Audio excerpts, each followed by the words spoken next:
Kier Starmer, Jess Phillips, and the Oldham Grooming Gang cover-up. State failure was a consistent theme of British politics in 2024.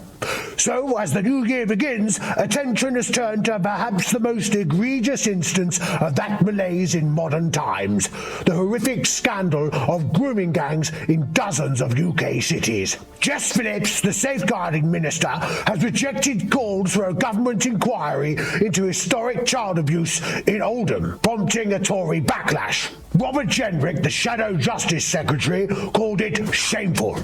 Liz Truss, the ex-PM, said on X, "This is Jess Phillips, the same Home Office minister who excused masked Islamic thugs." Her title, Parliamentary Under-Secretary of State and Safeguarding and Violence Against Women and Girls, is a perversion of the English language. It's clear whose side she is on. Elon Musk, the owner of X, argues that the Home Office minister deserves to be in prison. In August, Starmer said, "If you target people because of the colour of their skin, that is far right." So presumably, this should apply to the poor victims in Oldham who were targeted on this basis. Labour should throw the book at the perpetrators, clear jail space, and keep the courts open 24 hours, Piglet.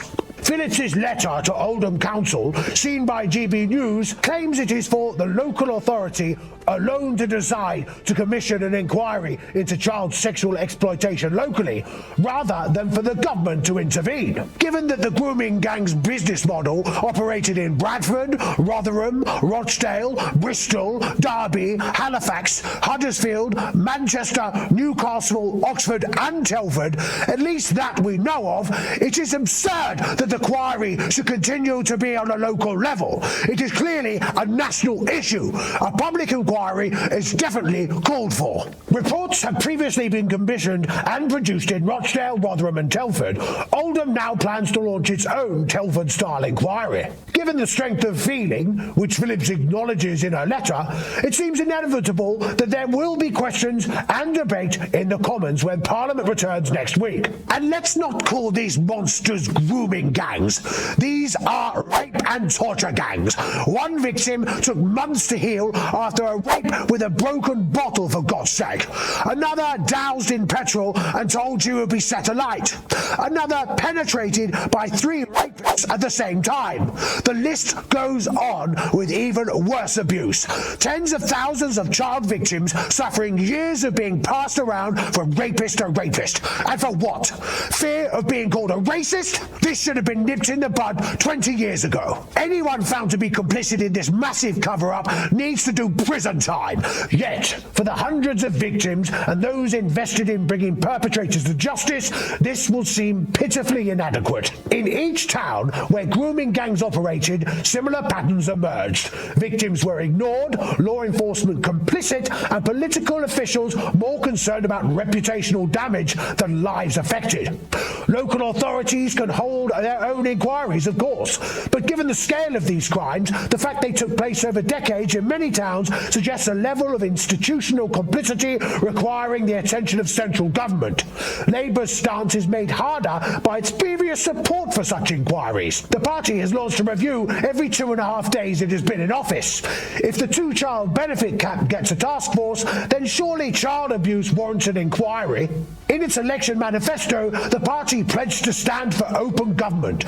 Too many victims of historical injustices have insult added to injury by years of illegal delays, it said, promising to right the historic wrongs of Hillsborough and the Battle of Orgreave. Phillips herself previously claimed that Tory ministers literally don't give a toss about violence against women and girls.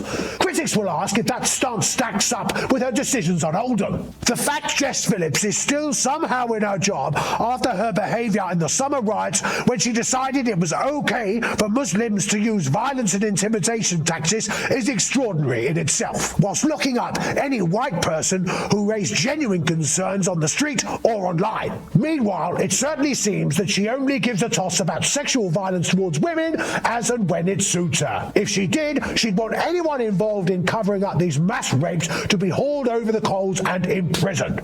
Government investigations are not a panacea, as demonstrated by the aftermath of the independent inquiry into child sexual abuse.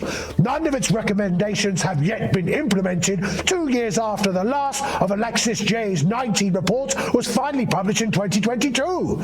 But Labour does need to offer some answers to the politically uncomfortable questions raised by the abuse in Oldham and many other such towns. Part of this is about addressing the widening credibility gap between state institutions and the British public. And don't get me wrong, piglets, the level of depravity involved in these acts is probably the most disgusting thing this piglet has ever read in his life. To insist this is only a local matter and not widespread to certain communities is also a despicable insult to all those girls, including those still being abused today.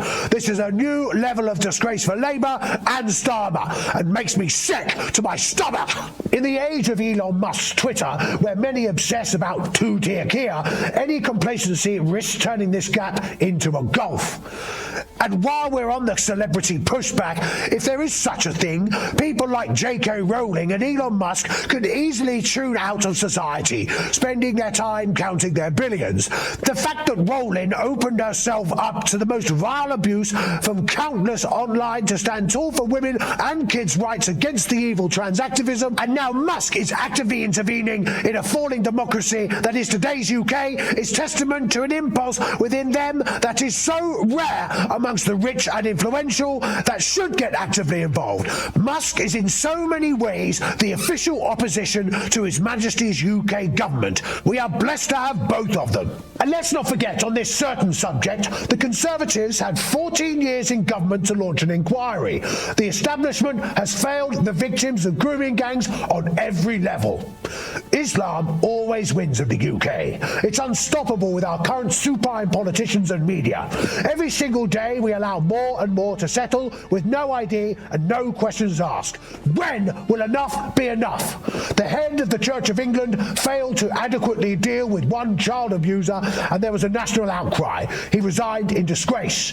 A raft of civil servants failed to adequately deal with a raft of child abusers, predominantly of a different faith, and nothing to see here. Move along. I suppose we have to draw our own conclusions. Thank you for watching, piglets. As ever, pop a trotter on the like, a trotter on the subscribe, and oink to your heart's content in the comment section below. And please share this video far and wide with any like-minded piglets. The more of us that we have in this lovely style ride, the better. See you in the next video, piglets, and remember, trotters up.